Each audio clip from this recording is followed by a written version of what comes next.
埔里森林竹登记办理至今6年的时间，每年都会以不同主题来呈现，希望对地方观光产业的推动带来帮助。今年的竹登记活动即将在2月17到25日办理，主题为飞向宇宙，利用埔里意象埔里设计许多有趣的创作，也欢迎民众有空前来参加。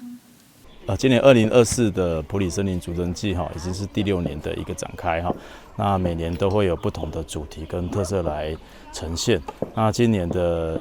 主题呢，就是一个宇宙飞船哈。那我们可以看到，连埔里也入境哈，它会变换成不同的，譬如说超人装哈，或者是不同的一种宇宙的幻想。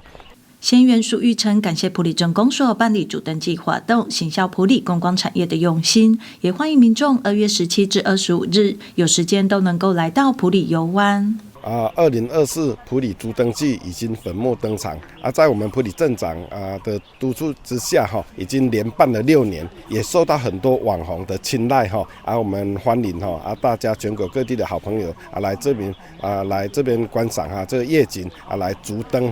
从我们2月17号到2月25号欢迎大家携家带眷来埔里好山好水来游玩。县院陈义君表示，这次的竹登记活动有许多是社区长辈及学校孩子们的创作，也是一个让全民可以来参与的活动，并且也邀请日本出水市的孩子们共同来制作灯笼，也是非常好的国际交流。而可贵的是，整个活动是以永续环境的理念来办理，让活动更具有意义。那有很多的长照的长辈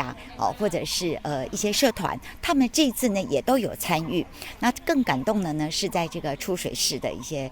孩子们，他们也共同有一些创作。所以这个活动呢，不但是一个在地性的全民参与，而且也是一个国际交流最好的一个活动。那更可贵的就是整个活动强调的是一个永续环保的概念，那里面还结合了我们埔里当地的一些产业，比如说手上的这个灯笼，它就是我们埔里纸。然后呢，这个 slogan 呢里面表达的就是整个埔里森林竹登记最重要的精神，希望大家能够永续环保，爱护我们的地球。副议长潘一圈肯定埔里镇公所办理竹登记活动，行销埔里观光产业的用心，也欢迎民众2月17至25日有时间都能够来到埔里哲学步道，参与埔里森林竹登记的活动。